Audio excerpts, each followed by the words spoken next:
Hello, and welcome to Weed and Grub.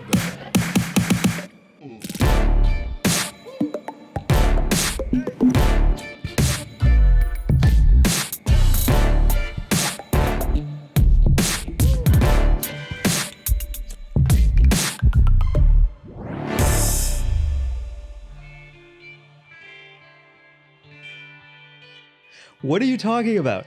I didn't even feel it. You were saying things out loud that I don't think you knew you were saying out loud. I was feeling it.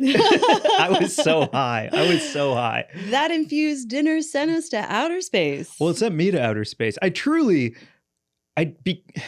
The beauty of a dinner with new friends is I feel like it's a safe place to just be yourself, eat great food, meet new people, and then go home, close your eyes, and have things bubble up and not realize you're saying things out loud that you're saying out loud. Well, I mean, it was at one point when I was just watching something on TV and totally feeling like super toasty roasty, but I knew that you were a step further along in that journey of our infused dinner, like occupying your brain, because all of a sudden you just went bing, bing, bing. And I was like, what? And you were like, nothing, just processing some things. And I was like, okay, cool.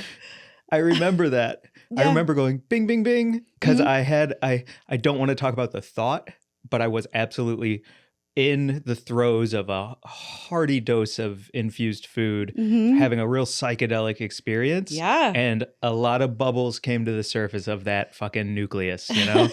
Bing, bing, bing. Yeah. Yeah. It was great. Like that's, I mean, you know, fundamentally like one of the best experiences to like have that like letting go while you're like, you know, kind of tripping really. I was tripping. Okay, so Tripping on weed dinner. So I'd like to start over. I was feeling it so much. And when after the infused dinner, I we're walking back to the hotel, and I knew it was time for me to take off anything that felt too heavy, including socks, and crawl into bed and pull the covers up tight around me and lay face down on a pillow so that I could only breathe out the sides of my mouth. Okay. And as soon as I did that and closed my eyes, it was almost like, what's the Gordon Levitt movie with Bruce Willis? I don't know. Looper. Thank you, producer Mark. Looper. Because as soon as I closed my eyes, it went, and I like popped into this like crazy psychedelic dream. Bing, bing, bing. Bing, bing, bing. Yeah. Perfect. And then you decided to keep going. Well, yeah, because we should like maybe set up everything that we're talking about for people who are listening, because this was a whole adventure that we're going to get into. What up, Mary Jane? How's it going, Mike? So fucking good. I'm so excited for this episode. Welcome to Weed and Grub, everyone. This is a podcast about comedy, Cannabis, culture, cooking, calling shit out, and Ketchikan, Alaska. Fucking Ketchikan, Alaska. One of my favorite places with some of my favorite people in my short time on this earth. Yeah, and we're going to hear from some of them in this app. We sat down with Eric and Heather from the Stoney Moose, which is why we were up there. But up top, just got to say, Tomi Marsh, thank you so much for making this happen. Tomi is a friend of mine from years ago, Alaska friends, and she runs a boat, and she's a fucking badass. And she also has gotten into making kelp products, and she had partnered with Eric from the Stoney Moose on making a kelp CBD brownie. And she reached out and she was like, yo, this seems like a Weed and Grub episode. You should come up to Ketchikan. And so she made it happen. And thank you so much, Tomi, because I hope that was the first of many visits. It has to be incredible. I need to go back during salmon spawning season. I need to go back during other seasons. Yep. Yeah. Yeah. And we'll have a really different experience if we go back in the summer, because being in Ketchikan in March when there is no real tourist culture happening is really amazing. Like we were just welcomed by the locals, had such a good time, got shouted at on the street by someone who recognized us after your comedy show. Oh, let's get into that in a bit. Yeah. Yeah, we'll talk about Kim in a bit. So we have some pics that we're going to throw up on the screen behind us if you're watching our YouTube. And we've also got an interview portion of this where we've got Eric and Heather on to chat about everything. But we're just going to And Killian. Yes. And we're going to just, And Barron. I think Barron makes an appearance as well on the interview. Probably barks in the background. Yeah. We are just going to chat through our adventures in Ketchikan before getting to our interview portion, starting with the fact that we got to tour the Stoney Moose dispensary, farm, and kitchen. Yeah. I feel like we were the Anthony Bourdain of weed and grub on this trip. Like I truly felt like I was like, oh my God, I'm in a no reservations episode for the cannabis community. That's like so this cool. is fucking magical. What a good feeling. Magical. Wait, we have to go back. We didn't talk about while I was in outer space how you stayed on the earth. Oh, that's right. Well, I was on the way back to the inn at the creek, which is where we stayed. There's a place, like a little bar, and there was a band called the Ratfish Wranglers that was playing, and they're headed up by an old friend of my sister's. His name's Ray Troll, and he's a celebrity in Ketchikan. He's got an incredible a storied art career and everything, and he heads up this band. And so you were like floating, like your toes dragging along the concrete back to like do your face plant and then be a looper. And I was like, I'm gonna go see the Ratfish Wranglers play. Got into that bar, immediately decided that it was not the place for me to be because I was basically holding up the wall.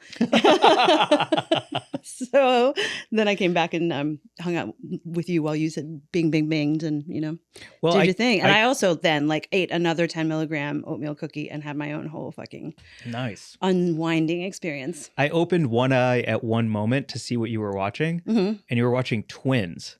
Yes, that's which right. is such a great stoner movie. It was it was exactly what I needed, and I'd never seen it. Oh, you'd never seen Twins? No. Oh, fantastic, Mary Jane. It was all new to me. Danny DeVito is a fucking Looney Tunes character in that movie. Yeah. His facial expressions where he goes, like everything about that is such a perfect stoned comedy. Yeah, and it made me really wish that Arnold Schwarzenegger had never entered politics. Right. And just stayed doing that kind of stuff, man. Kindergarten Cop. Fucking A. What were you thinking, Arnold? Power. Why did you need to go into politics? Power. Me and Chris Pratt, VP and P. God, right? Chris Pratt is following that that exact roadmap, isn't he? Like, Gavin Newsom is going to be our president after Biden. Right? No way, really? Arnold will be welcomed into his cabinet as Secretary of War or something crazy. Okay. Pratt will be in the mix, some kind of I think Pratt's a Republican. So is Arnold. Oh yeah, that's true. I guess I don't know what I'm talking about. Anyone in power is a secret Republican. You know what? People in Alaska don't give a fuck about politics. Even Kamala is. Yeah, you're right. Let's move on. This is exactly what we shouldn't be talking about. Exactly. My bad. Well, I do feel like people in Alaska might give a fuck about politics, but I feel like they don't talk about it because there's just so much else going on. Yeah. Moving on. Okay. Moving on. Wait, should we get to some pictures before we get to this interview? Producer Mark, can you throw up some pics on our... Mark, when I say bing, bing, bing. Oh. Hey! Okay, that's a good place to start. That was at the Stoney Moose dispensary. That's me in a moose costume doing a little dance with Bear and the dog flipping out because all of a sudden he's like, why is this giant plushie come to life? Yeah. I would, if I was a dog, that would scare me. We went to the dispensary Friday morning.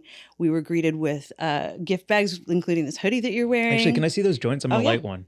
Absolutely. Like gorgeous gift bags full of product, cookies and moose milk, which is their infused. They have strawberry and chocolate and beautiful flour and all sorts of cool stuff. And then I got to put on the Stoney Moose outfit and do a little dance. And it was very hot in there. And I almost passed out. And then then John met us. Yeah. The cultivator who grows all of the flour. John and wait, Stacey. maybe we have more pictures. Bing, bing, bing. Oh, bing, bing, bing. Mark. Perfect. Oh. Okay. All right. The Paladin. Yes. Which is Eric's boat. Yep. When you listen to today's interview, I'll just give like broad brush strokes. Is that okay? Sure. Like, in addition to being an amazing human being and being the creator of Stoney Moose and inviting us into his fucking homeland with open arms, he also has a ship called the Paladin. A boat. What's the difference between a boat and a ship? I'm just only correcting you because I know Eric is going to listen to this, and it's a boat versus a ship. I think is size related. Oh, that makes sense. But this is a commercial fishing vessel or boat that no one would call a ship on the seas. Sorry. Great to learn. I don't mind learning things. I know. Yeah. It's technically, I can tell you it's F/V Paladin because it's a fishing vessel. And if it's not a fishing vessel, it would be MV for motor vessel. And that's the extent of my knowledge about boats. Everyone in Ketchikan just came in their pants. That's awesome. So in addition to growing amazing weed, he walks on the bottom of the ocean collecting sea cucumbers. And he tells, in this interview we have today, some incredible, kind of harrowing, but exciting, adventurous tales that have to do with this Paladin boat right here, especially that anchor if you're watching YouTube. So stay tuned for that. But as a reference point, this is the shipping vessel, boat vessel. Yes. Yep. You can't stand it. You want to correct me so bad. I'm not going to do it. I'm gonna squeeze my thighs together. Bing, bing, bing, Mark. Oh, I like that, but maybe we have to stop. So this is after the dispensary visit on Friday morning. John came and scooped us up to take us by boat to the Stoney Moose farm, which is on an island across from Ketchikan, only accessible at high tide. And so we had to catch the tide, and we tied up at the dock and then walked up the dock to get to the farm. But the people who work there, if they're arriving not at high tide, they actually have to tie up to the dock and then row a dinghy in. Like, that's a hell of a commute. It's a hell of a commute. And if we can do... Oh, okay, wait, quick. Mark says, boat is any water vessel. A ship is large. What does it say at the bottom? Ocean-faring watercraft. Okay. Okay. So a boat has sails and engines. Or a ship has sails and engines. Sails and engines. But there are also sailboats. So, anyway. Hey, we're good. If you hated last week's episode where we debated balconies versus fire escapes, you're also going to hate this week's episode where we debate the ship versus boat conundrum. Yo, man, listen, truly. Although quick update, we did hear from our friend Jordan Wanamaker that she had rented an Airbnb in New York that was described as having a balcony, and she screenshotted the actual Airbnb description. Maybe we'll put it on Instagram with this whole thing about the shared balcony, but don't use the stairs that go to the roof. And then when she got to the Airbnb, she was like, it was a fire escape. Boom! So you are 100% absolved. I'm sorry for making fun of you.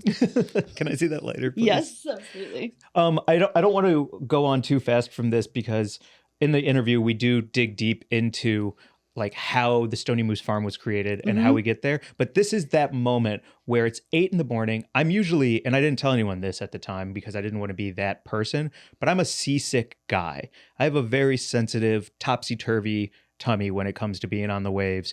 And smoking a joint of some Stoney Moose at 8:30 in the morning, not a seasick in sight. I felt great. It was cool, crisp air. We had to slow down because there was a whale bubble next to us. Yeah. Which we didn't see the whale, but I guess you call that a footprint. A footprint. Yeah, it was. We just missed a humpback. John called to us and he was like, "Hey, whale off the starboard bow." And when we looked, you could just see that big still part of the water where the whale had just gone down. But that was part of the morning commute to go to work at the Stoney Moose farm. It's like, oh, just a whale. Just a whale on the way to work. Guys, a little fucking morning whale on his commute. Yeah, he's on his way to work. That's great. Gotta go get some krill. The cool thing about this for me was I truly was like sitting on the edge of this boat with these great people, a dog named Baron and you, smoking a joint and going from the place or the city of Ketchikan to this unknown, untouched, man-made dock where you can only get there at high tide to get to the farm. And then you can only and if you miss high tide, you got to row that dinghy in. You got to row that dinghy in. And they do that 7 days a week to grow so much great weed. Yeah. And I might be repeating myself for the interview coming up, but I'd much rather reiterate it than wax over it because it truly was an Anthony Bourdain moment for me where I felt like I'm living in the world and I'm tapped into something bigger than myself. And it was really special. That's really cool. I think, they know that they have something really special and they were so fucking generous to share the whole thing with us because it really does feel like magic. When, you pull up on an island and Baron the dog leaps off onto the dock and we go up into this like snowy landscape and get ushered into this beautiful grow. Fucking magic. Fucking truly. magic. And they're growing so much great. I mean, we talk about it in the interview too, but they're growing a bunch of different strains, all in 15-gallon living soil pots, all biodynamic, all hand-watered, and all under LED lights. So it's super sustainable. And John and Stacy are like master cultivators. They've got it so incredibly dialed in for this tiny operation. It's just them and then 2 people who are helping them with the harvest and the trim. And then 1 recipe creator. And 1 recipe creator. Yeah. It's really small, mighty team. And they're just, it was so fucking cool. So it was like, we got to see the whole operation, the clones in the veg room and 2 different grow rooms at different stages. And they just brought down 30 pounds that they were trimming upstairs when we went into the trim room with Davo and Danny. Yeah. It was like really cool to see. And I don't know, I'm just like endlessly, like whenever anything is terrible in the world, I just think of moments like that and people like that where you're like, well, but that's also happening, and that's amazing. Yes. Yeah. Yes. Ding, ding, ding. Bing, bing, bing. Bing, bing, bing.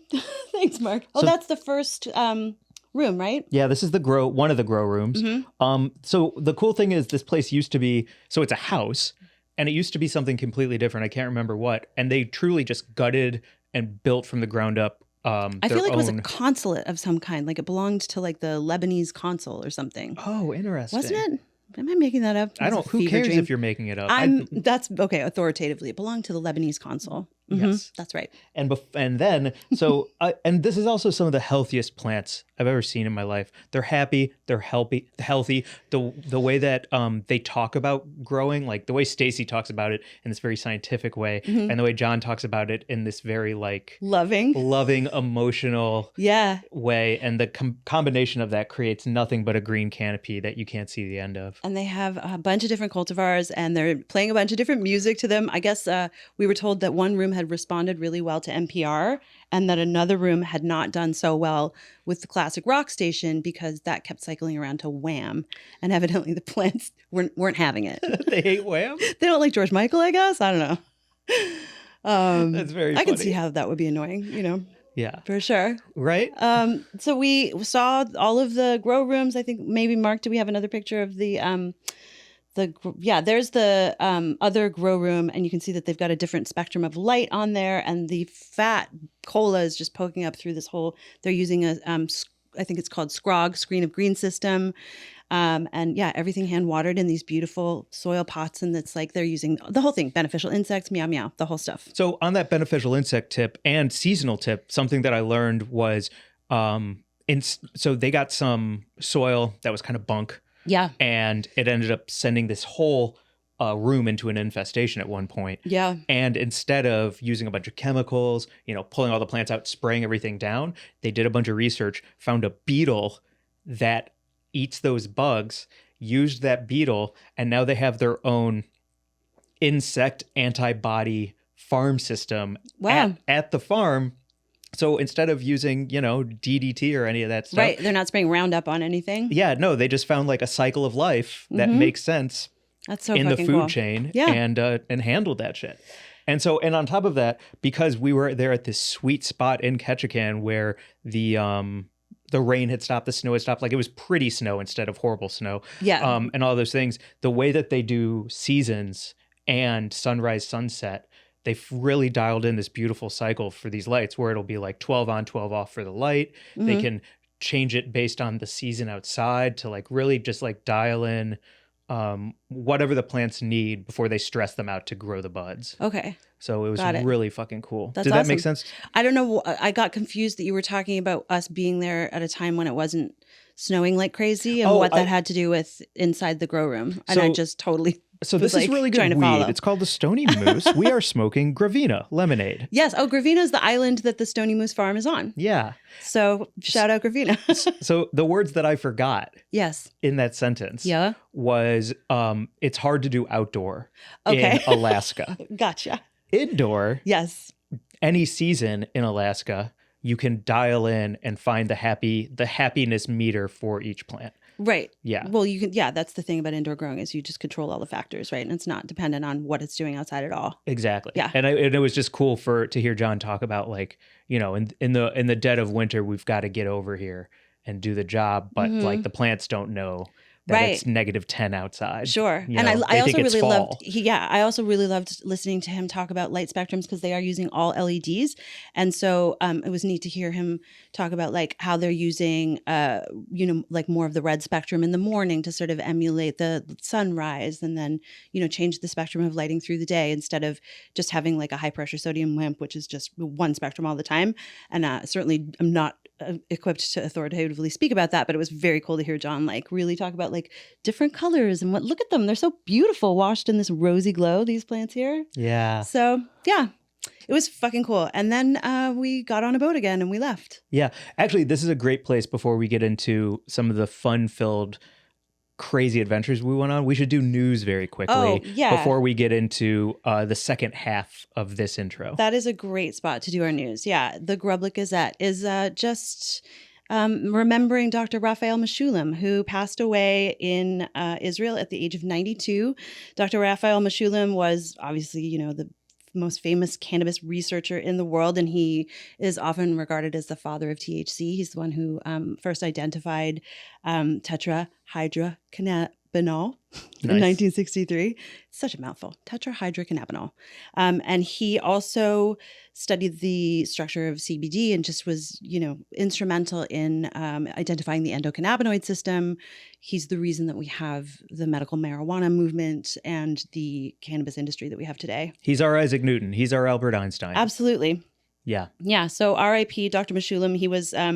until his final days, he was the president of the Hebrew University's Multidisciplinary Center for Cannabinoid Research, which is the biggest cannabis research center in Israel. And he was doing, fundamental scientific research up until his last days. And, so just hats off. Hats off. And next time you light up, blow a little ring out for the guy. Yeah. Yeah. Right? That THC that's in your stream? Yep. Well, we call it THC thanks to him. Yeah. He gave it a name. Yeah. Awesome. Great news. Great news. Let's get to some crazy shit. Yeah. So we next rode the boat back across the strait, back to Ketchikan, and then we visited the Stoney Moose kitchen, where we met Andrew, who comes from the East Coast, has a ton of freaking awesome knowledge about. He has an amazing barbecue sauce. I'm just going to yes, love the East Coast, blah, blah, blah. That barbecue sauce was banging. Yeah. I don't think they're calling it dank sauce, but it was dank sauce. It was dank sauce. Yeah. We should also say, we were there with Eric, who's the founder of the Stoney Moose, and Heather, who's the COO, and came on board, I think, a couple years ago now. And went real hard with us. Thank you so much, Heather. Thank you, Heather. And you'll hear from both of them with our interview. But we chatted with Andrew at the kitchen. He was, I think when we got there, he was making the whole day's recipe for what he was going to bake. And we got to look at all of their extractions and their gummies and everything. And then my favorite part was when Eric cracked open that freezer and got out the ice water hash that they've refined into a beautiful, perfect fairy dust that they're going to start infusing pre-rolls with. Yeah. And blunts, I think. The cool thing about that too, especially because Heather is a culinary grad from Johnson Wales, which is premier. Mm-hmm. All I could picture was the way they would be using different chinois, different things to get different size bubble hash all the way down to that fairy dust you're talking about. Yeah. Oh my that's gosh. Awesome. Yeah. Yeah. It was a really cool kitchen tour. And that is also where we met Kathy, who works with the Stoney Moose. And we later found out that Kathy's Eric's mom. And we found that out after I hit on her at my comedy show. You did? Yeah. This is a nice moment for me to say, hey, that tape's probably not going to be dropping anytime soon. But what happened? Yeah, okay. Well, we got to get to your comedy show too. But yeah, anyway, we rounded out that day with basically hanging out at the kitchen. We went for a beautiful snowy walk at Potlatch Park, which was just adjacent to where the Stoney Moose kitchen is, and looked at totem poles. And, I think that's next. Oh yeah. Bing, Can bing, you bing. throw up that pic, Mark? Oh, there's us in the grow looking happy and bathed in rosy light. Thank you so much. Oh, before we move on from this. This is actually Look how happy we are. Well, this is a great time for you to bust out your Tupperware. Oh, yeah. Perfect. So if you're wondering how we got all of this weed back to L.A., we don't know. Yeah, I have no idea. We loopered it to get back. And as we were going on this tour, John continued to hand us big, beautiful nugs.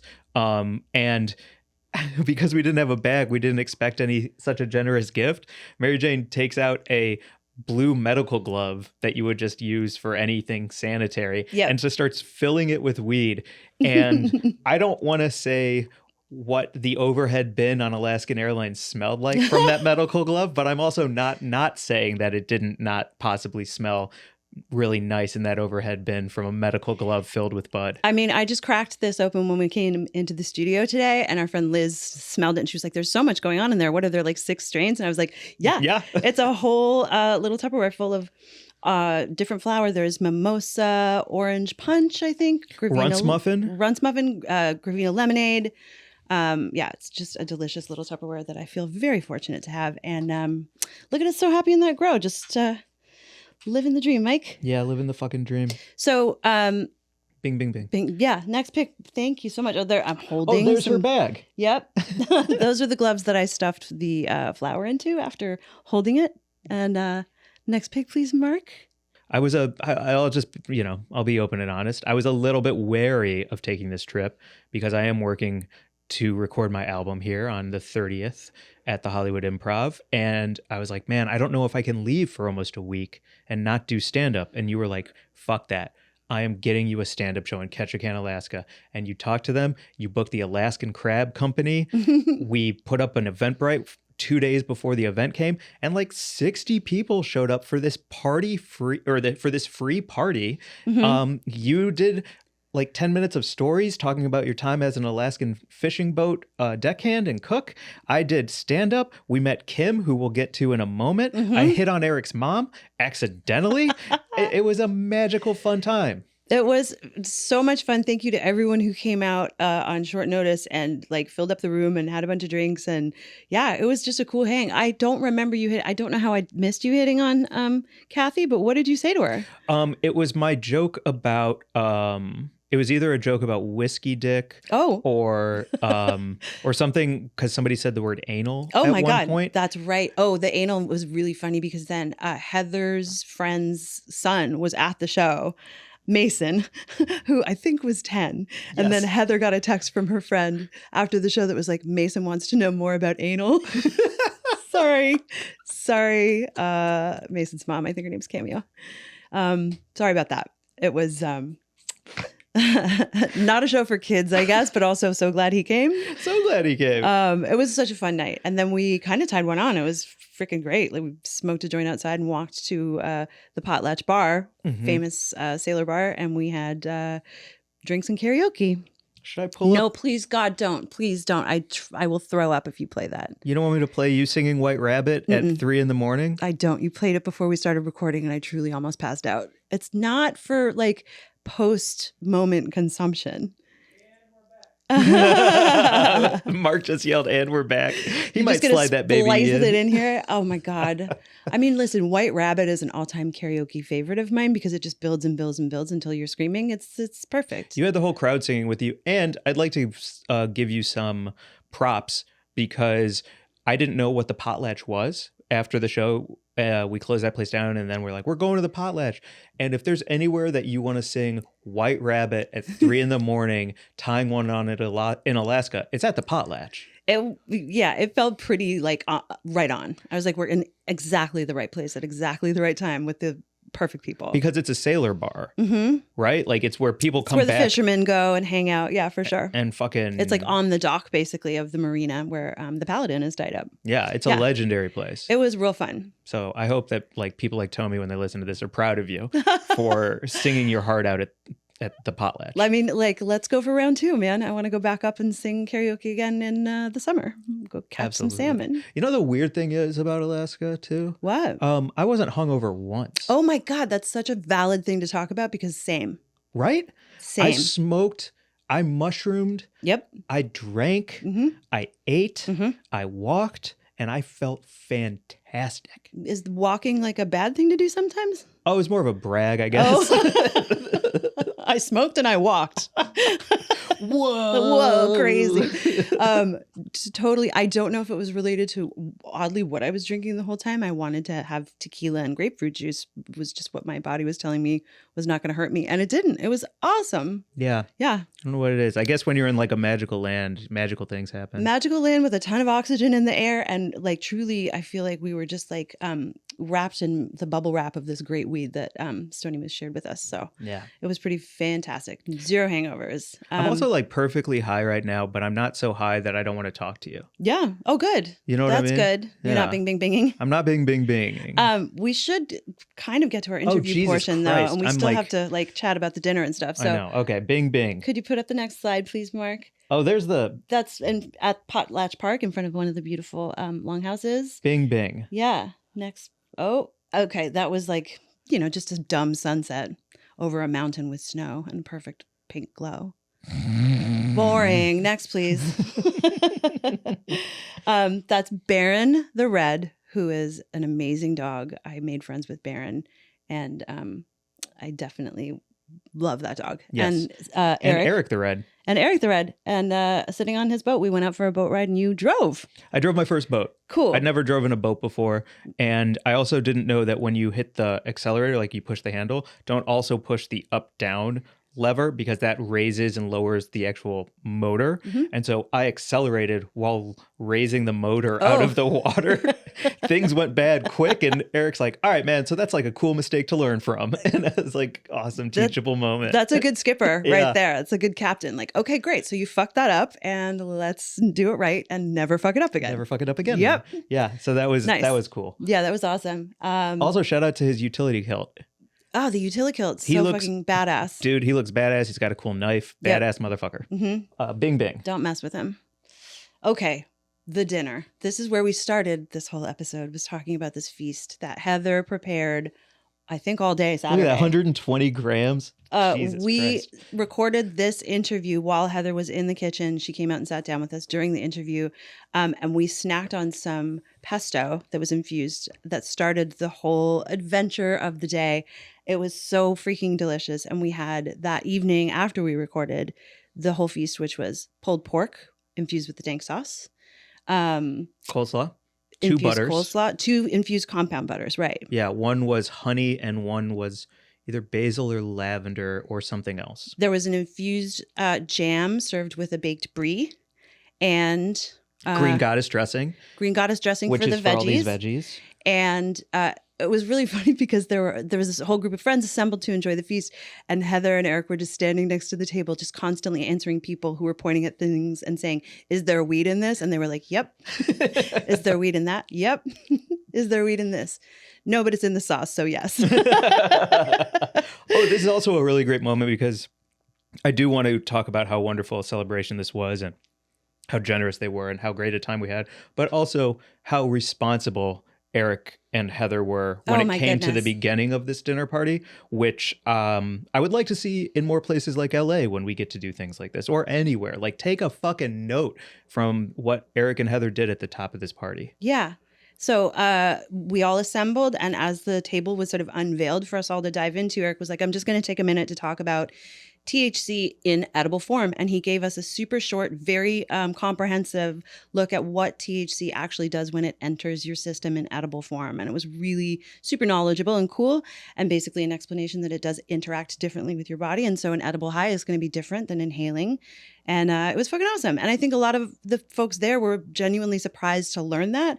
And also just like it wasn't a caution, but it was like, so just know that you need to do the low and slow, and you don't need to keep up with anyone, and this isn't a competition. And yeah, it led to a responsible, fun evening. Yeah, I mean, after eating, you and I got to sit in a smoke circle for like a good hour, I feel like, and just chatted up with Danny, funniest and Davo. man in the world. Yeah, and it was just, I just felt so mellow, really floated out of there, floated down the stairs into the heart of Ketchikan. Didn't even feel it. Went to a bar and held up the wall. Before we get to this interview, I just want to do one more shout out. I mean, obviously, our buds of the week this week are the Stoney Moose. Yeah. But I'd also like to give a big shout out to Dion, Matt, Anna. Yes. Who invited us after seeing the stand-up show. They're creating their own stand-up scene in Ketchikan through Phantom Booth Productions. And they invite us to this beautiful king salmon dinner at their home with the most gorgeous view I've ever seen of the sunset under the mountains. The salmon was delicious. The company was fantastic. And it was just such a kind welcome for us. And I just want more comedy to go to Ketchikan. And for that to happen, it's so important to shout out Phantom Booth Productions and everyone who's behind it because, man, there's no better place to do comedy and meet good people. Yeah, it was freaking awesome. Dion reposted your comedy show on his channels. Oh, and Bonnie, sorry. Shout out. It's all coming back. Yeah, Dion and Bonnie and Matt and Anna, thank you so much. And yeah, check out Phantom Booth Productions. Dion boosted our signal and got some people out to the show. And it was truly just because Heather and Dion got people out that we had that audience, and it was pretty freaking incredible. Just the whole welcome. We got to talk about Kim before we wrap too. Yes. Okay. So our buzz of the week are Stoney Moose, Phantom Booth Productions, and Kim. I love you, Kim. I love you so much. Kim was our incredible bartender. We were hooked up with the space for the comedy show through Annabelle's Keg House. Shout out Mike. Thank you so much for letting us use your space. And he sent Kim over to bartend. Kim was just such a trip, so funny. The next day, we were walking down the street and she rolled down her window as she was driving past us and she was like, "Hey, you guys, make me a sandwich." I was like, whoa, just got a drive-by shout out. That was amazing. And then we went in to see her and sit down at the bar at Annabelle's and she showed off her fucking spider collection. She's like, "Do you want to see a bunch of pictures of my tarantulas?" She has 6 or 7 species of enormous dinner plate sized spiders. She's got like a bird eater and a Mexican fire legs and a whole bunch of That's stuff. the one where she's like, "I opened the cage and it moved so fast it sunk its fangs into my finger." Yeah. And I was like, "How big are the fangs?" And she was like an inch. Like an inch. She was like, "It just moved forward." And I was like, "Oh, so you really like spiders?" And she was like, "I fucking hate them." But she just fell in love with these spiders in particular. And she has this incredible collection and they all live in their various glass cases in a closet full of giant spiders. And she was just so delighted to show them off. And she was so funny. We just had such a good time with everyone up there. It rocks. We have one more picture to get to. Well, it leads directly into our interview. There's the crew. There's the crew.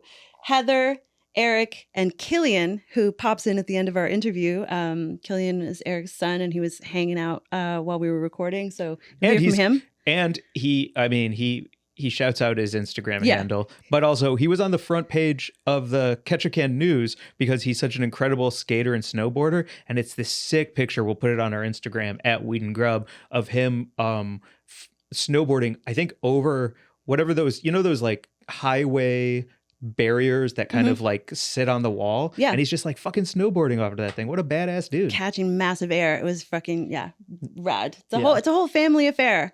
They all shout out their handles at the end of the app. It was just such an incredible time. And I don't know, I think we've said enough for you all to understand that if you ever have an opportunity to go to Ketchikan, stop by the Stoney Moose. It's absolutely freaking incredible. And their weed is great. And they're tucked down this like cool little boardwalk location in the heart of the sort of like old district of Ketchikan. It's just like, it feels like the perfect sort of entry into that world when you walk down the side and you turn the corner and it's on this creek. And it's just beautiful. It is beautiful. Can I share one more story? Yes, this is a longie, everyone, but it's worth it. I'm sorry, but like, if we got to do this in more places and bring the kind of like education, entertainment, and like information about places like this all over the country, then I will feel like I'm doing something positive and good with my life. Mm-hmm. I also want to share a little bit of Ketchikan history I learned, because where the Stoney Moose is, it's that row where when the sailors used to come to port, that's where all the bars were. That's all where all of the escorts were. Like it was the hot spot. The brothels. The brothels, yeah.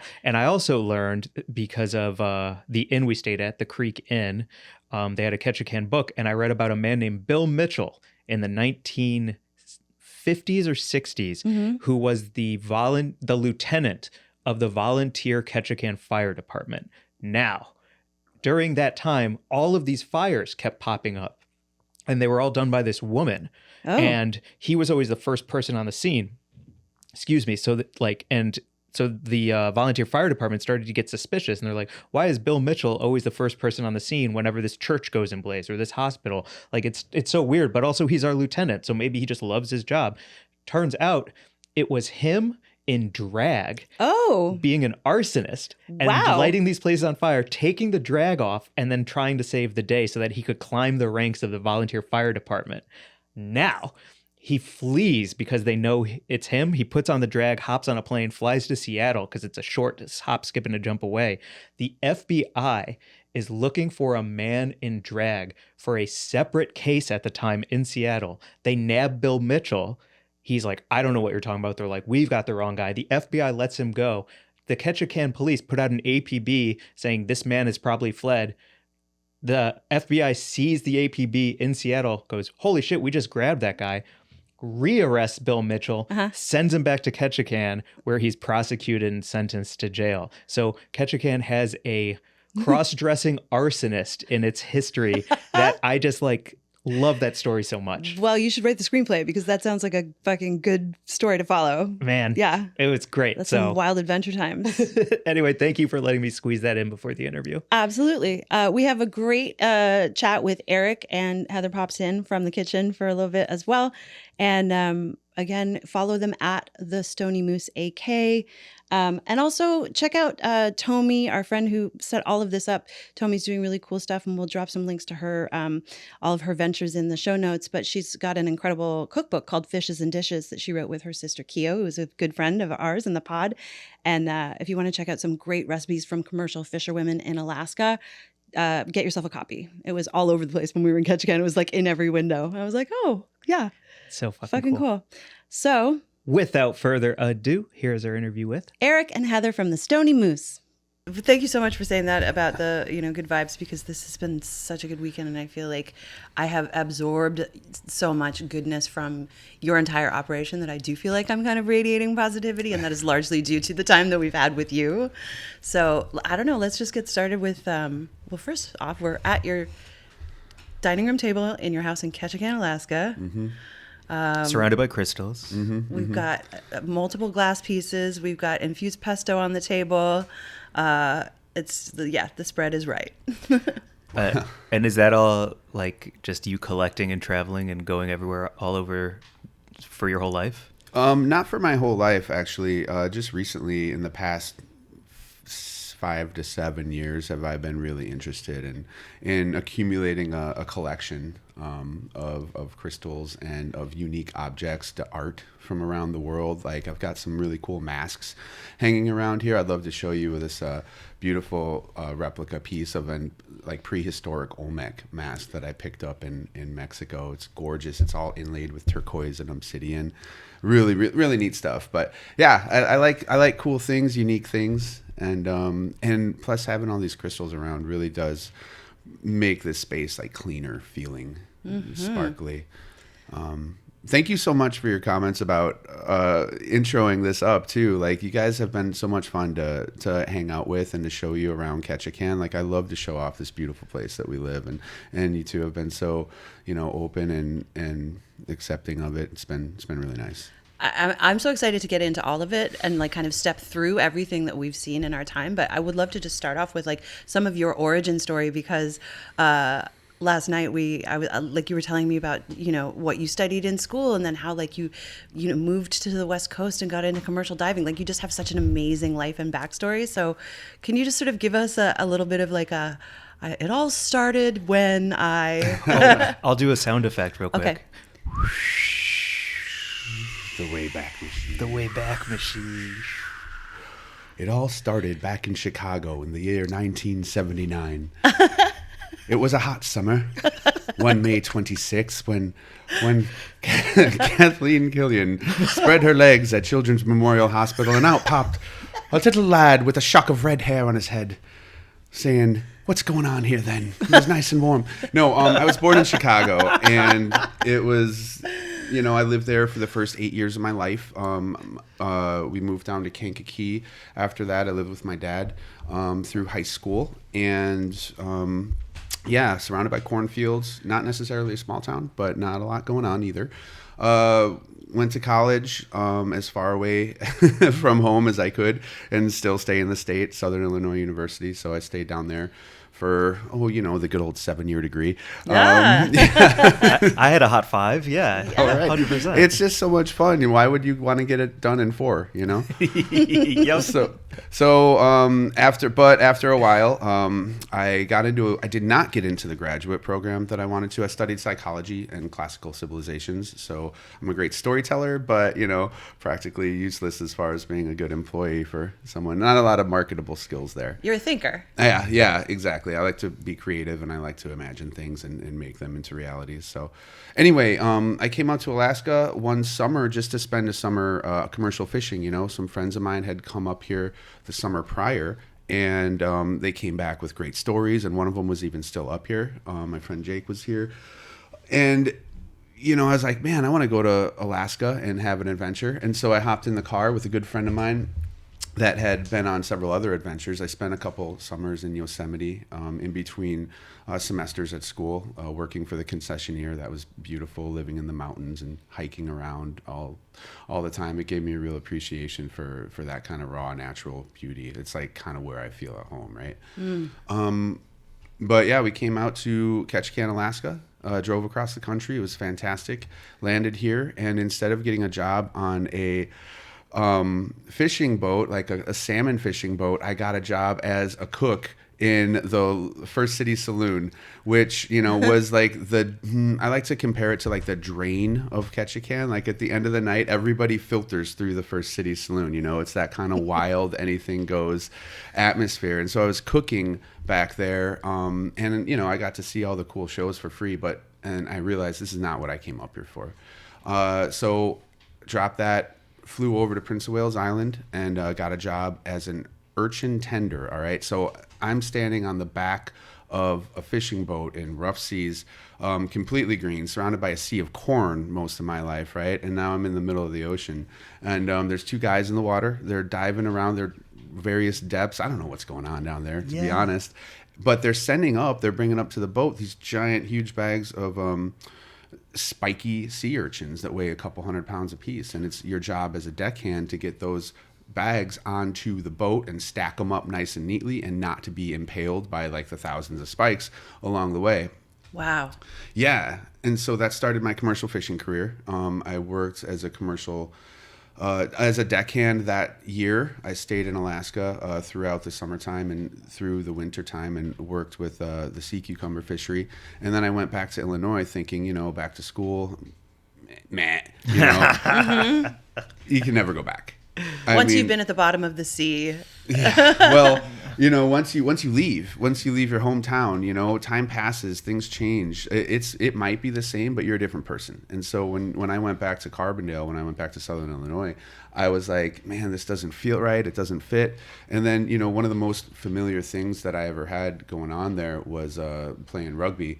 And I went back, and all of a sudden, like, I was the old guy on the field at the age of 23. I'm like, oh my God, like, these are all people that are taking classes and whatnot, and I'm just out here having fun running around. All right, you gotta get some traction. And so I came back to Alaska and stayed. Became a deckhand on another boat, Highline boat, and that's where I met Tomi Marsh, who is a mutual friend of ours and just a fantastic, amazing person. Mm-hmm. She was the Highliner? Oh, she was the tender. She ran the tender, right? And so everybody delivered to Tomi because she's just so kind and nice and will help you out in anything. And two, really the reason is the Savage passed out great food. I mean, they had, when you deliver to a boat, you get like a little meal with your delivery. You offload, they take your catch into town, you get to stay on the grounds, and you know, they feed you a nice dessert. And Tomi's an amazing chef. She's got a cookbook. Fishes and dishes. That's right. Yeah.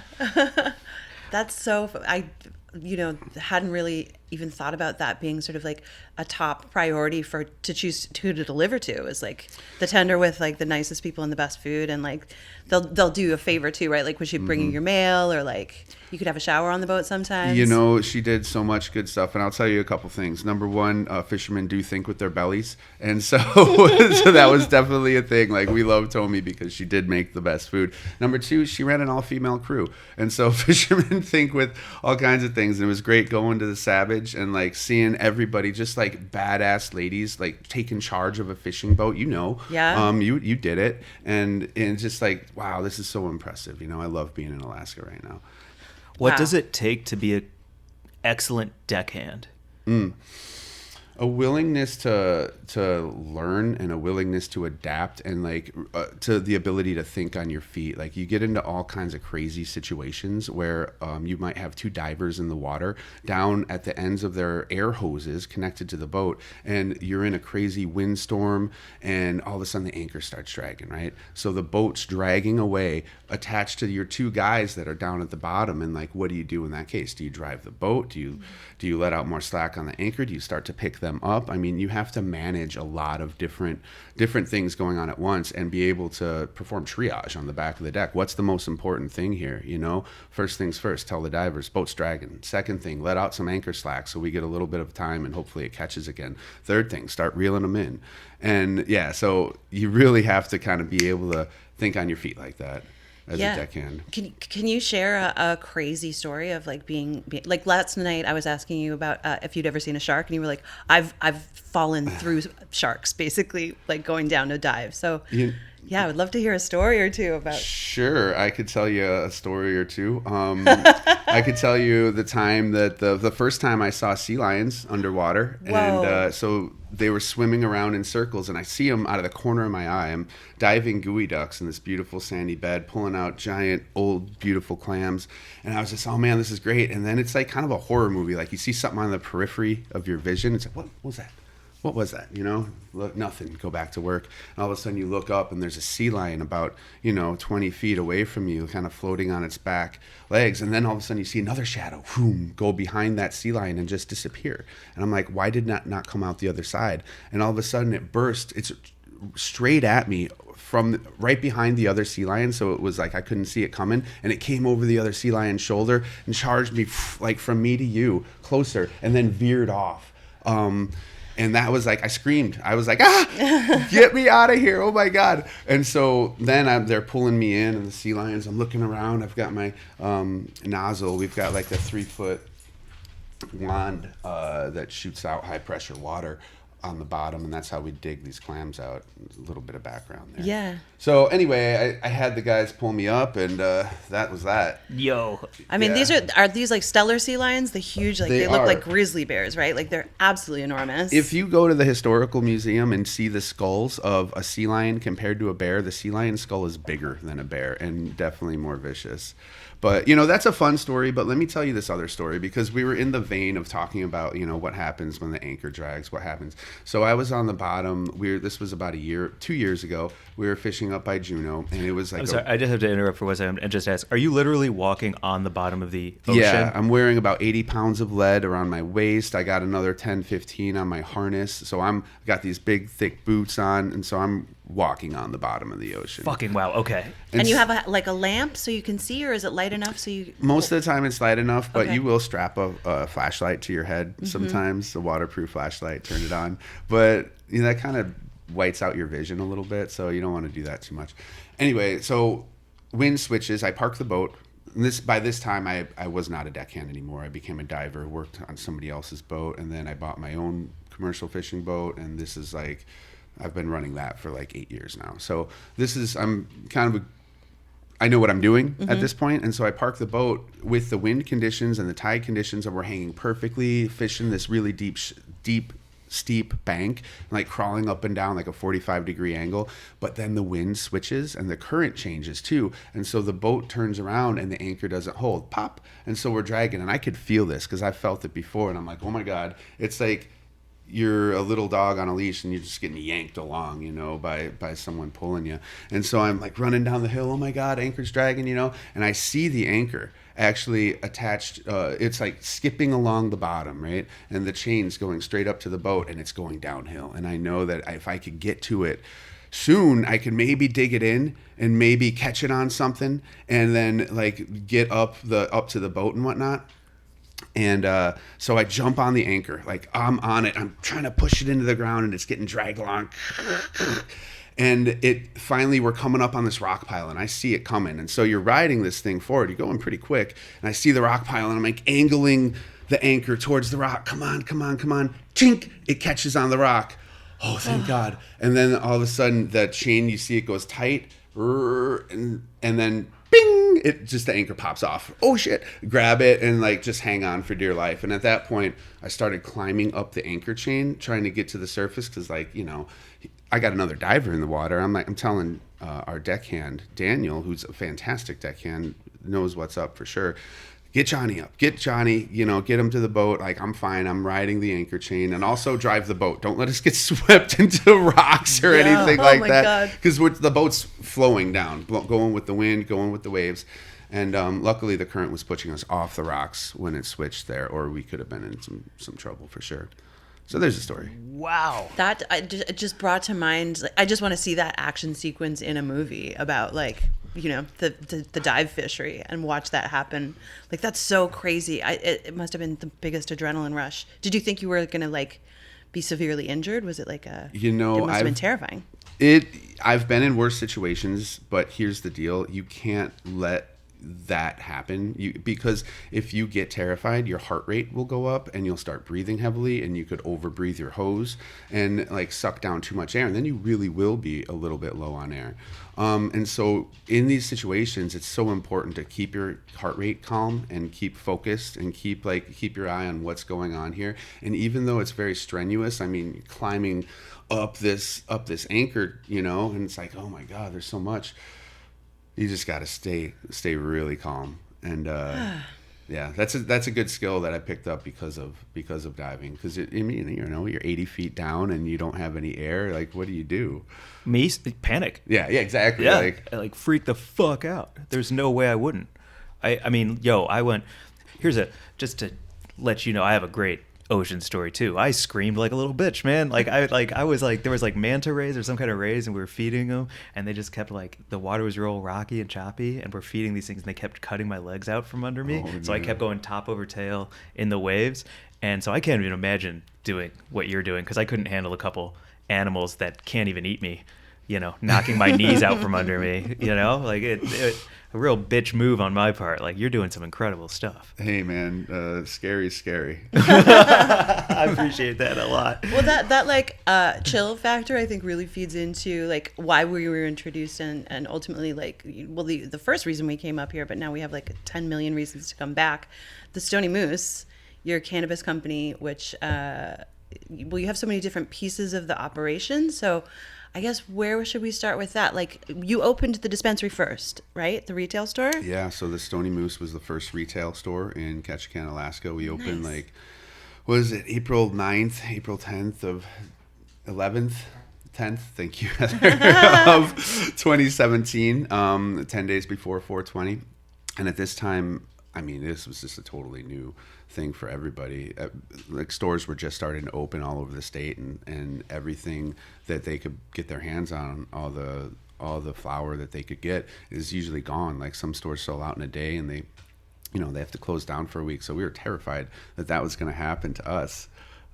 We didn't have enough weed, we thought. And so we opened for the first day, and there was a line out the alley the whole way long. I should describe the entrance to the Stoney Moose. So yeah, like, it's so sick. It's in the historic, beautiful historic Creek Street district of Ketchikan. So this is where all the old brothels were, and all the old bars, and that kind of stuff going on. And people used to smuggle whiskey during Prohibition up through the floorboard. So at high tide, they would drive their little boats up the creek, and the whole place is built on pilings.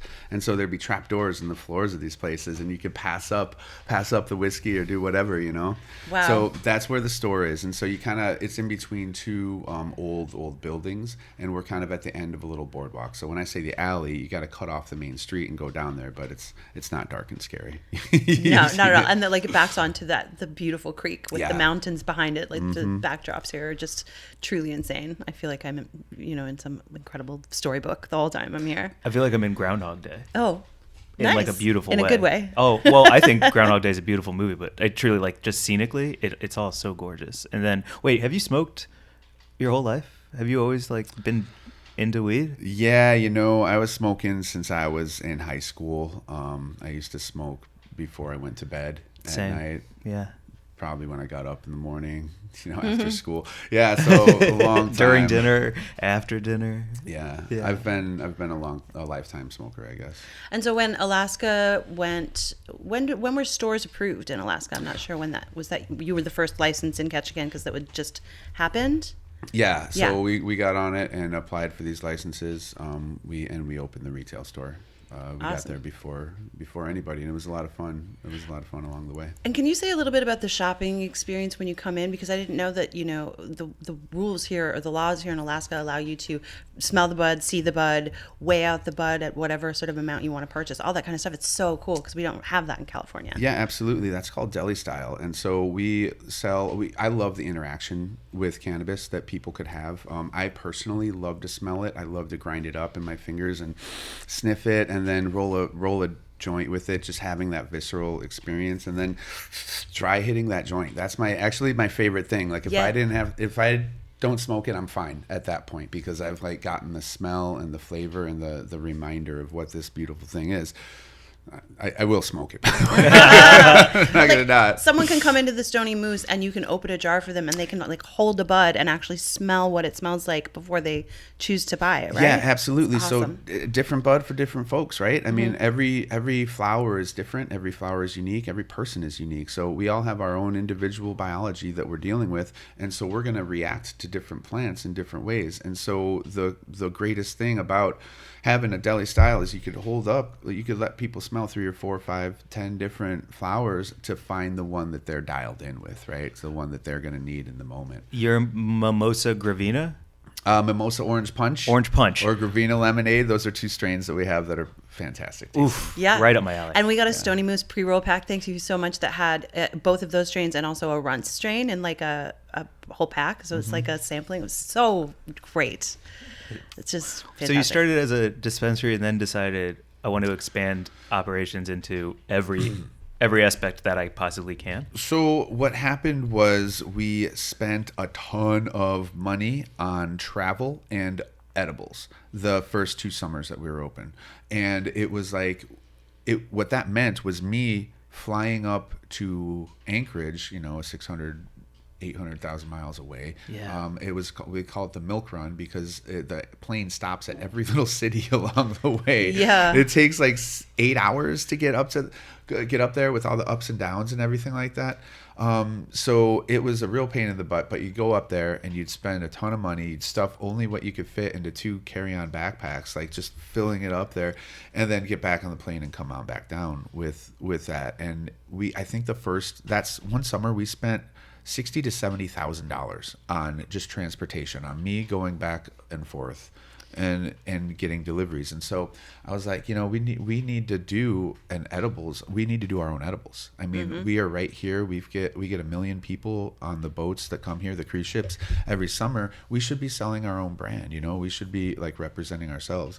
And so, yeah, that was the start of it. Also, full disclosure, I wanted a lab to play in. I wanted to like make these really cool things because I'm really into plant extractions, tinctures, mushrooms, like everything that you could put into your body to like hack your biology and make you just work better. I'm really fascinated by it, and I think that cannabis has a great place of like interacting with those different plants. And so I wanted somewhere to play around. And so Stoney Moose Kitchens was born really just to make edibles and sell them to the tourists, but also to like to push the edge of like what edibles could be, what we could do with them. And not cut corners on your edibles at all. Everything that we do is all natural, all organic, and that's incredibly important to me. I don't want to put any kind of preservatives, no food dyes or anything like that into our food. I don't eat that, and I want to be able to eat anything that we make in our kitchen, and I want to be proud of it, and I want to be able to look anybody in the eye and be like, yeah, we absolutely do this to the best of our ability. We do the best thing that we can, and we're serving up a great product. This actually feels like a great place to bring up Tomi again, because you're like Stoney Moose is celebrating and lifting every part of Ketchikan and trying to just like make collabs where it all makes sense. So Tomi has she's moved on from like everybody's favorite fisherwoman to like everybody's favorite lobbyist. She works with AMSI, which is Alaska Seafood Marketing Institute, and ASBE, not AMC. And she tries to promote Alaskan seafoods and like sustainable aquaculture, kelp farming and whatnot. And so she's really into kelp farming right now, right? Kelp is the new kale, and it is. It's fantastic. I mean, we've got a couple kelp chips right here that you guys tried. They're really Fire. good. We're gonna start making them, playing around with them in the kitchen. So Tomi wanted to find a way to bring kelp to the mainstream market, right? She wants everybody to know how badass the seaweed stuff is. And so we partnered up with her and to make a kelp brownie. I mean, I remember it was about a year ago, she brought us in this tray of brownies, and they were like, she's like, yeah, these are kelp brownies. We want to make these, and bring them to market. And we tasted them, and it was like, everybody was like, oh my God, these are so good. So flipping good. And so, and it's the kelp and the dark chocolate right? The kelp's got all this like deep umami flavor that just like pairs so well with the chocolates of the brownies, right? But the challenge was the exact recipe that she brought us wouldn't be a great one for commercial production. And so, we took on the project of developing the recipe, trying to figure out different batches, how to make the best kelp brownie that we could. Went through a ton of iterations, and then it came out with a kelp brownie that we all love a lot. And They're how really did you delicious. decide on a CBD infusion versus like a THC, or was it sort of to make it for a wider market? Sure. Well, so Stoney Moose Kitchens can and does make THC infused brownies already. We make classic pot brownies, but those could only be sold at licensed retail stores in Alaska to above 21 people, right? I mean, anybody that could get into a retail store. So this is a good time to also shout out one of the most famous dogs of Ketchikan, Yeah. Bear in the Red. What's up, Baron, in the background? Yeah. Bear in the red. Protecting everyone from people whatever walking by animals. on the streets. People walking by. Oh, Thank you, okay. Baron. Thank you. Feel safe. So we already do THC and we sell that already, but Tomi wants to sell in other places. She wants to be in Nordstrom's, she wants to be in the Pirates Plunder store in downtown Seattle. She wants to be in the local shops here in Ketchikan, Alaska, in the grocery stores and whatnot. So we can't do a THC with that. We have to do CBD, which is a fantastic addition to any kind of chocolate and any brownie anyway. Yeah. Whoa, it's cool. I feel like we're on the cusp of like a kelp revolution in a way, hopefully, because it's as far as I've seen, every boat I've been on, it's like bountiful. Like it is everywhere. There's a lot of it and it grows really fast. It's also kind of in trouble in some places. Like I know my sister was working on a kelp restoration project in the Puget Sound and Washington, like Salish Sea area. So how is the kelp doing in Alaska? It depends on the year and who you ask, right? I mean, first of all, kelp's like one of the fastest growing plants on the face of the earth. And I say plant, but it's really an algae, right? It's a giant algae. So bull kelp can grow upwards of a foot a day with the proper light and sea temperatures. Amazing. So it grows really quickly.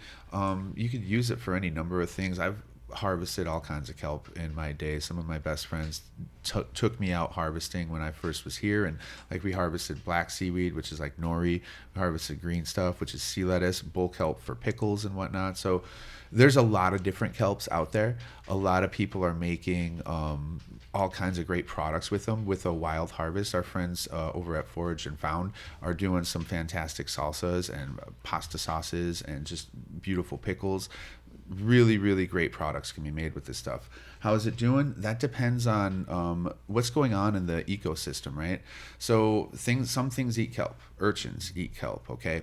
So a while ago, when there were no predators, not a lot of predators for urchins, there was a big urchin population. Kelp beds were kind of like on the minimal side of things. And then a big wave of sea otters came through Southeast Alaska and ate all of the urchins. I mean, I'm really abbreviating the story for you guys. There's a lot of little events and details.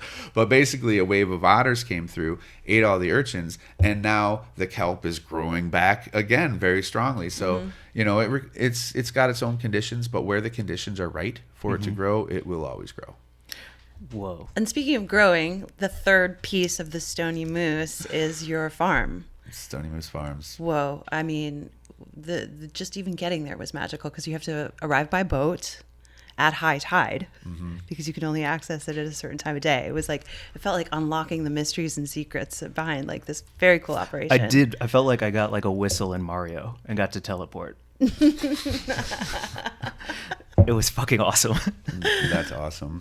No, there's a lot of challenges that come with, operating a cultivation in the bush and with water access. I mean, can you imagine? We have to haul all of our soil over there every time we want to renew our soil because we do a living soil grow. Okay, so we'll get all of these different nutrients, all these different ingredients, and we'll basically cook up a brew. John over there, the head cultivator, he's a fantastic guy. And he's been doing this for a long time. And so he knows the recipe on how to create a microbiome in the dirt that these plants are growing in. So you don't have to add any chemical fertilizers, any extra juice. Like everything that the plant wants is already in the soil. It's a beautiful thing. It's really the cleanest way that you could possibly grow.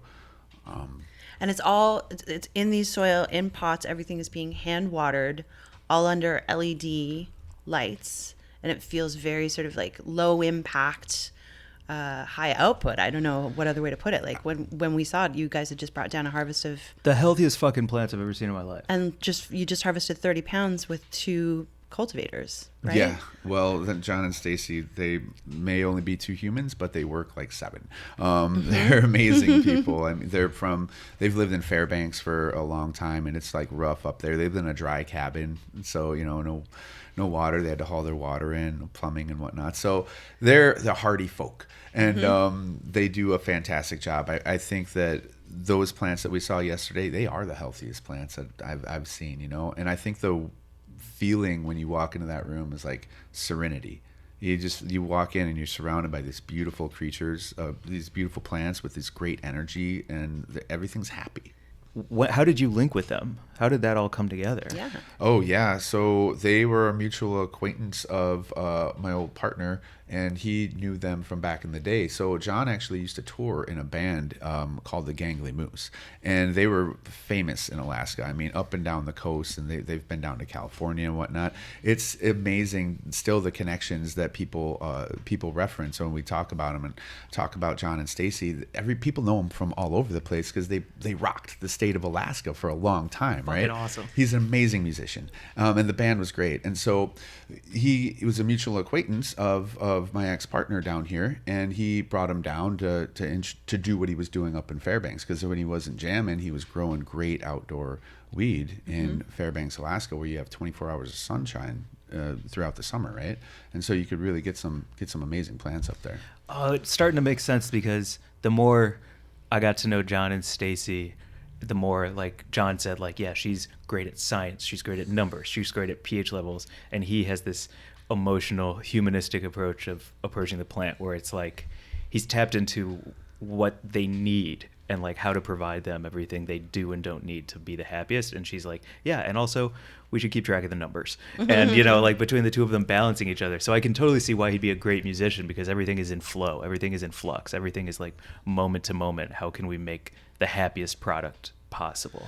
That's a great observation. I think that a garden does need like the masculine and feminine energy, that logic and that creativity, that feeling that John brings to the table. I mean, the guy's got a heart of gold. He's a bodhisattva. We all talked about his hugs, right? It's a long, real hug. It's a good hug. It's great. You don't get off the farm without getting a John hug. It's fantastic. And then you've got another 2 folks working on the farm who we also met, who are doing all of the work of like the trimming, and like it's a small operation. Davo and Danny, they're fantastic as well. I mean, they work so hard. You know what these guys have to do to get to work? This is what they have to do.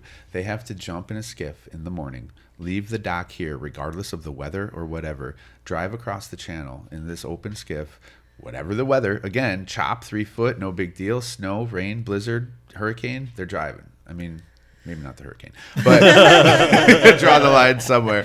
But they come across, they tie up the skiff to a buoy that we set up, an anchor system, and then they throw a little inflatable boat into the water that they carry over in the skiff, little 8-foot inflatable, and then they row to shore, drag it up into the woods. That's the access that we have when the tide's not high.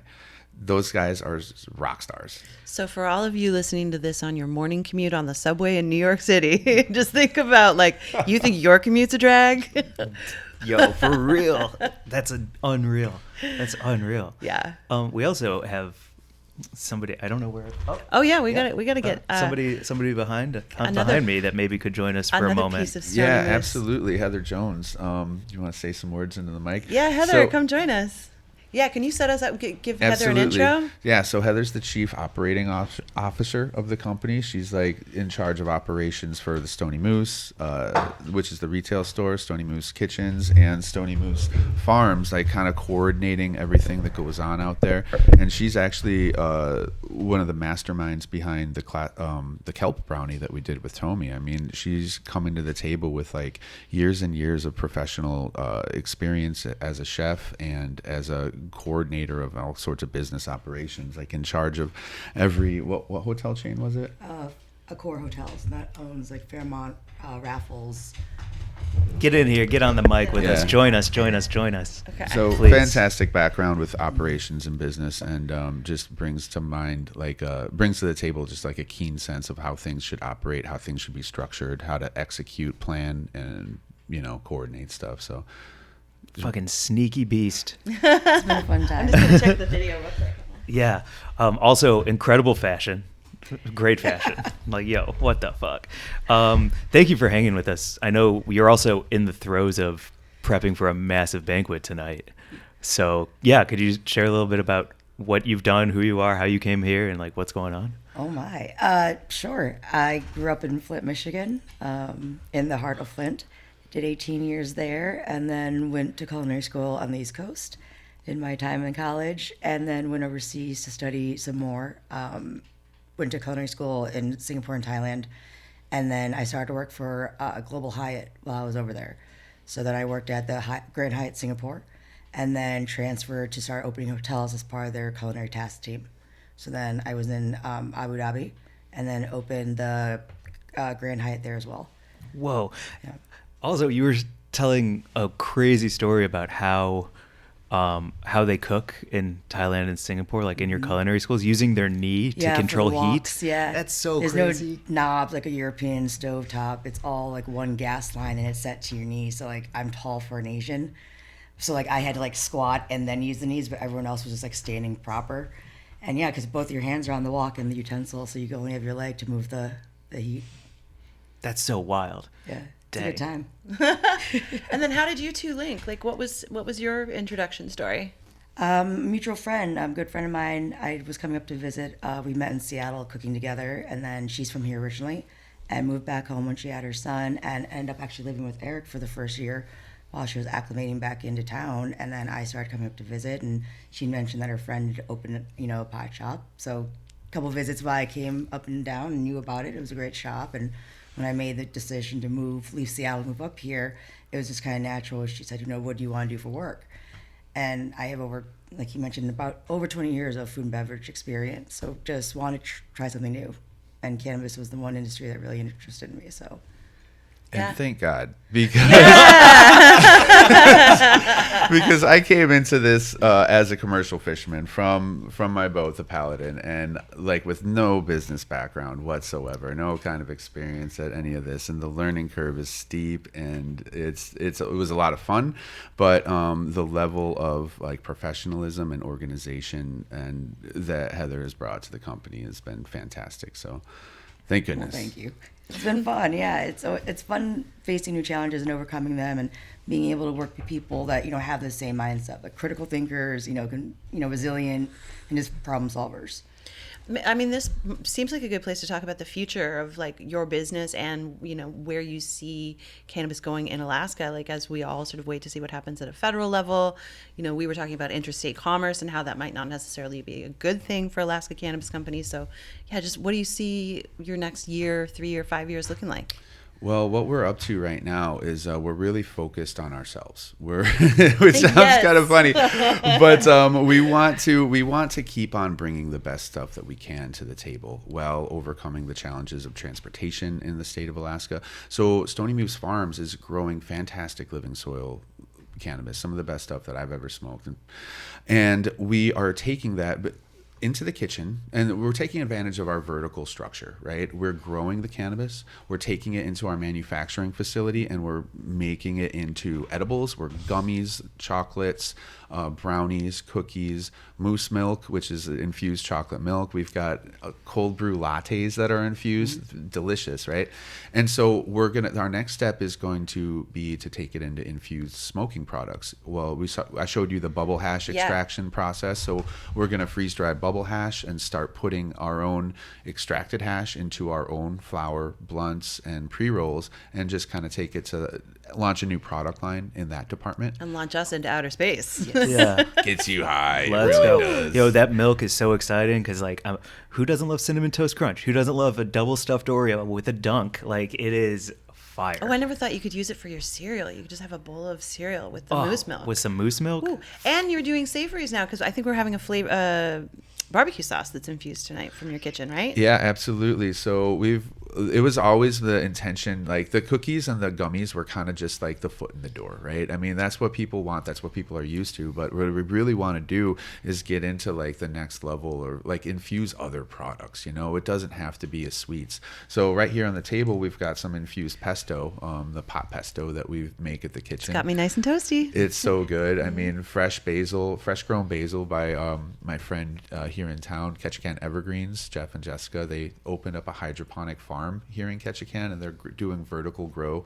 I've never had lettuce that was better, and so they grew this basil that we're going to eat right here, and yeah, it's delicious. And then the barbecue sauce, brand new thing. We're gonna put that on that pork butt that I showed you earlier.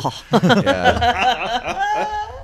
Which actually, like, maybe it is a little peek behind the curtain. Is it Alex who was spacing out brownie ingredients yesterday? Andrew. So it was very cool because while you were giving us that tour, you were also working. Like, all of you were working while doing it, and like it was very neat to see both of you talking with Andrew about how you wanted the emulsion to go and like what would be best. Is it too spicy? Is it too sweet? And just like really see you, like, I don't know, like taking dabs and developing. Yeah. It was fucking cool.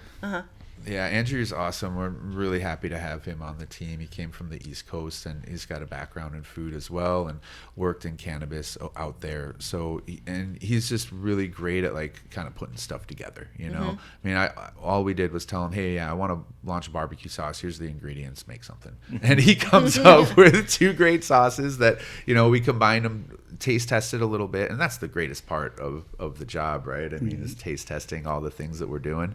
We walk out of some days, it's like, man, I'm so high right now. I don't know how I'm going to finish this day. But yeah, the barbecue sauce I'm super excited about. It's spicy, it's hot, it's got a deep, rich flavor. There's notes of ginger. I mean, it's going to be gochujang, right? I'm so proud of you right now. You said it right. Okay, good. Thank you. So proud. That was such a wonderful way you approached a teachable moment for all of us, because we're all throwing around the word gochujang the whole time, and you were like, here's an offer and an invitation to learn something. And I really appreciated that, Heather. That was great. Well, how do you feel about the landscape of like cannabis in Alaska in general? Like, I know that, this sort of feels like an outpost, but do you feel like you want to expand to other places in the state, or are you just kind of keep doing your thing here? Craft, small? One of the coolest things, the Stoney Moose Kitchens came out of the scene, I think 4 years ago now, and there weren't a lot of manufacturers in the state, and so we had our products in a lot of shops around the state. I think at one point we had our products on the shelves in over 50 retail shops in the state of Alaska. So Wow. It's still definitely our intention to keep on bringing our top quality edibles to the people of Alaska. It's challenging getting the product up north where the population centers are, but we're always working on new creative solutions. Drone drops. I'm here for it. It has to happen. That'd be fantastic. Do you know if are drones legal or illegal here? There's no delivery in Alaska yet. Okay. Yeah. We got to talk salad, dude. Because the first walk we did, we were smoking that joint, and I don't remember what I said about salad, and you were like, bro. I make a salad. I make a every day. fucking Yeah. salad every You have day. a daily salad routine? Again, Wow. it's because I got the best lettuce in the world. Ketchikan Evergreens grows the freshest. I mean, I've never tasted it. It's so good. And so I get these lettuce deliveries, right? And you chop up, and I got all this lettuce. I got to work through it. And, I try to be a healthy eater. Mm-hmm. So, throw a bag of evergreens down, fresh lettuce. Chop a bunch of carrots, sure. Radishes, yeah. Cucumbers, yeah. Grape tomatoes, sure. Chop them in half. But the key to these good salads is the additions, the bonus. I put cashews and walnuts in my salad. Oof. Chop up some goat cheese, throw it in there. But and finally you have to make your own dressing. Make your own dressing every day. It's so easy. Smash a garlic, throw in some balsamic, put a little scoop of Dijon in there, a little squirt of maple syrup to cut the acidity. Christ. Salt, pepper, olive oil, shake, and then bam, pre-dress the salad. You toss it. I've got this beautiful wood burl bowl that I got just for salads. I love seeing it on the table every night. Do you have a TikTok? Everybody wants to watch this. Yeah. Please get it started. That's great. Somebody's looking down at their like Chipotle burrito and just being like, oh, They're crying yeah. right now. That's so fire. Wait, you were actually talking about spicy lettuce. Oh man, they grow all sorts of different varieties over at Evergreens, and they do a lettuce, they do a kale, but they also experiment with these like kind of crazy lettuce varieties, and like he brought over some that tasted like radishes. Whoa. I mean, it's crazy stuff. Whoa. This blew our minds. Can we talk about what's happening in the kitchen right now? Like, I know, Heather, you've been in the kitchen making some, we sampled a little of the pulled pork. Like, what are you doing tonight? We have a bunch of fun things. We're doing a baked brie with an infused raspberry jam, and then like a little caramelized onion underneath the phyllo wrap, so it'll have a little sweet and savory, and then a little crudité with a infused green goddess dressing.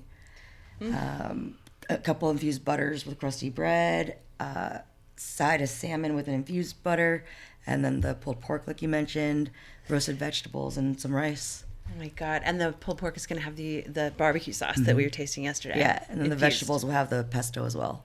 Oh my God. Mike's eyes they turned into spirals. Yeah, I don't know what I'm done. I don't know what to do. Like, what are we doing? We got Weed and Grub podcast. I mean, that's what we're doing. We're This is why we started this podcast, is to have this conversation. Like, it has happened. Honestly, synergy. we just we disappear like a Marvel movie. We just turn into dust because we had no unfinished business left in this world. Truly, yeah, it's unbelievable. I just want to say thank you both so much, because this has been one of the most incredible experiences of my life, and I don't want to ever compare it to anything else, because I don't think that'll be fair to any other thing that happens to me. But goddamn, if y'all aren't doing some magical stuff here, that is I don't even want to compare it to anything else or talk shit about LA. Like, what you're doing is so unique and original that it's just so cool to be able to see it. So thank you. Yeah. Thank you guys so for much. coming out. Yeah, I gotta return those props too, because it's a beautiful thing to show off what we do up here and the lifestyle that we have. But more important, it's like we're looking at this ball from the inside, right? I mean, we're seeing the trees and not necessarily the forest, but to show off like the company and our locations and what we're up to and what we're all about to you guys, and like see it through your eyes, kind of. It just really it makes me feel great about what we're doing. It makes me really like re-energized and like thankful. This is kind of a utopian, like, if you were to ask me what I would want legalization to look like, I do think that this is it. I think it's like a tight-knit group, a community that all supports each other, using somebody else's lettuce, like basil from somebody's, like, it is utopian. It's a community vibe. And I think, just to add on to that, like, it's, the fact that you are growing everything, like you're taking charge of every step of the process in the kitchen and at the farm and in the store. It really does feel like I feel so well taken care of and buoyed up every time I have anything that you've grown or made. Like, I just feel better about my life. So thank you. Yeah. It's really beautiful. Yeah. Oh, and the other really cool thing is when we got here, everywhere we went, like, everyone knew who you both were. Oh, yeah. And that was also really Baron, cool. too. And Baron, too. Baron. He's so well known. Famous dog. Yes. Famous folks. Famous Stoney Moose. One of the first times I was walking Baron around downtown, I had someone come up like, "That's not your dog." It's like, I know. Oh, God. I know it's not. Like, they knew the dog, and I was clearly not here. He's been the shop dog for the Stoney Moose since he came into our lives. And man, he's the best animal. He's the best creature. People come back. So we had some folks come up from Florida, and people like to go on these cruises, right? And they have to come to the same place over and over, see how it is doing, and just kind of revisit their old memories. And so these folks came twice a couple years apart, right? They came pre-COVID and then they came post-COVID last year, and they're like, "Is Baron still here? Is Baron the red? Oh, there he is!" And so they live. Sweet. It is. They live in the Keys, and there's a shop down there that has a dog that's lived there for years, right? And this dog apparently has its own Instagram page. Oh my God, famous dog. And I just keep thinking, man, we really need to get one for Baron. I mean, like, you could do a truly dedicated to just salads and Baron and like or whatever the heck is going on at the Stoney Moose at any given moment. Yeah, document. You know what I'm excited about? I'm excited about cakes. Oh, let's hear it. Yeah, so I was recently down in Tucson visiting with my cousin Allie, and we made this beautiful banana coconut cream cake, this really dense dense dough topped with meringue and then baked. And then you cut it in layers, right? So you got 2 layers, cake, meringue, and then you make this really nice whipped cream, toasted coconut on there, flop together. Anyway, phenomenal cake. No, take your time. Yeah, take your time. Mid-layer. We're not in a What hurry. happens next? All right. When you cut into it, what does it look like? So let me go back to the building of this cake, because when you bake it, you put that nice soft peaked meringue on top of it, and it turns golden brown. It takes about 15 minutes to start to finish here. But at minute 7, you got to open that oven and put on those coconut shavings so they toast up perfectly as well. Yeah. And so when we pulled these cakes out of the oven, I mean, they were gorgeous, golden brown, delicious, coconut shards everywhere.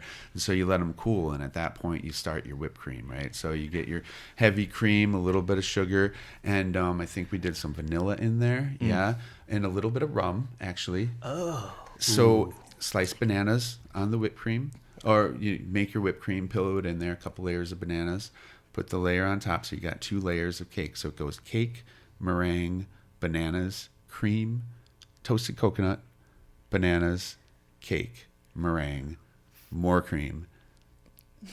Fuck. Yeah, that's the greatest creamed corner we've ever had. That's Yeah. our segment where we talk about food that makes us horny. You just won the all time. I got a towel. It was when he said pillow it on top. No pillow. So it was so much fun making a cake with my cousin that I just want to make a cake every Sunday. I want to like spend a little bit of time doing something intentional and timeless, right? I want to do something that I'm not going to be rushed at, that I could enjoy thoroughly, then I'll have something afterwards to show for it. Just to take space away from like the work day, like take your mind off of the business, which is always going around all around us, you know. Yeah. Take about 3 hours to make a cake. I don't know. Meditation cakes. Yeah, exactly. Damn. We'll put that on the Instagram with Baron. Yes. And the salad. Yes. Oh my gosh. And then a cookbook, and it's gonna be over. And then a show on TV. It's gonna be great. Well, as we wrap, could you let everyone know where to find you, what to look for when they come to Ketchikan, anything you're excited about, just shout outs, plugs, Instagram handles, anything you want to leave our listeners with so they know how to find you and learn more about you. Go for it, Heather. I believe, pretty sure that our Instagram is the Stoney Moose AK. I'm saying yes. Okay, that is our handle. And Yeah. that's Stoney with EY. Yep. Uh-huh. And then our Facebook is the same, the Stoney Moose. Do you have a personal that you want to shout out, or are you incognito? Mine is locked down. Yeah. And I have a very generic name, so good luck. Not open for public consumption. How about you, Eric? Yeah, absolutely. I'd love to shout out, just everybody that works for the Stoney Moose and the Stoney Moose Farms and Stoney Moose Kitchens. Like, it's really all the people that are in the day-to-day operations that make this business happen. I mean, they're the ones that are doing the thing. So shout out to everybody in the company, and then also all the other companies in Ketchikan that are like putting forth the effort to bring cannabis to the people. Really good stuff. Everybody that's out there in Alaska doing this work in the cannabis industry, and going against the grain, going against that tide, because it's not easy stuff to do. Yeah. So just Freaking awesome. Okay, who do you have, Mike? I'm also going to shout out Killian, who just handed me their phone to shout out your IG, man. Honorary member of the Drain Gang, papa.de.los.tomates. It's Papa de los Tomates. That's Spanish for father of the tomatoes. Great. And if you know, you know. It's kind of one of those things. Okay. I don't know. That's fine. Maybe some of your viewers, listeners out there will know what's up. Absolutely. Oh, yo, there's a cool picture of you with a bunch of fish. Rad. All right. And Well, then- you got one new follower, so that's awesome. Everybody go follow this guy's kid. I skate, I fish. Some good Alaskan entertainment. Hit up the gram. Papa de los Tomates. Heck yes.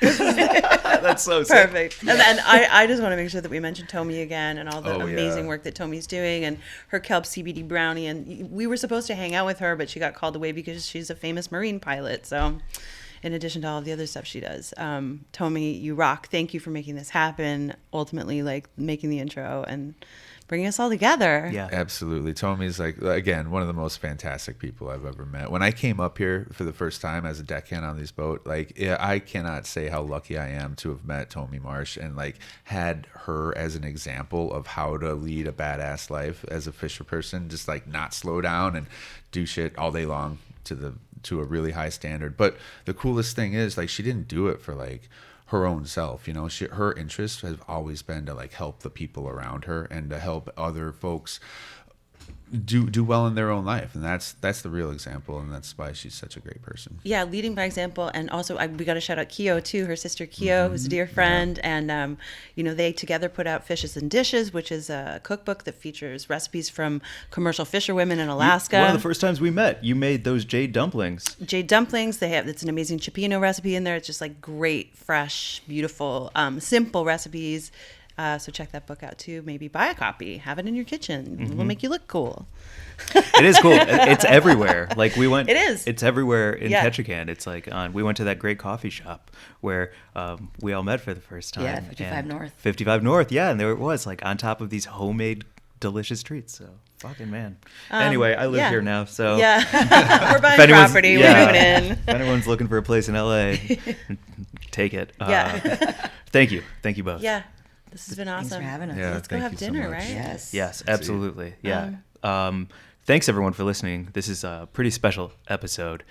You can find us at Weed and Grub on Instagram, at Mike and Mary Jane on TikTok. WG at Weed and Grub is our email. Leave a review on Spotify, Apple iTunes, YouTube, all those things. Also, do you all have reviews and things that places where people should leave a review, like Facebook or something like that? Facebook, Google. Yeah, business okay. page, stuff like It that. bumps everything up, and it helps so much, especially when It does. people are like, I don't know where the coolest place is to go. You know, help everyone. Stony Moose. The Stoney Moose. Pop them in the algorithm, y'all. So thank you all again. Thank you. Thank you. Thank you guys so much. Bye, everyone. Bye.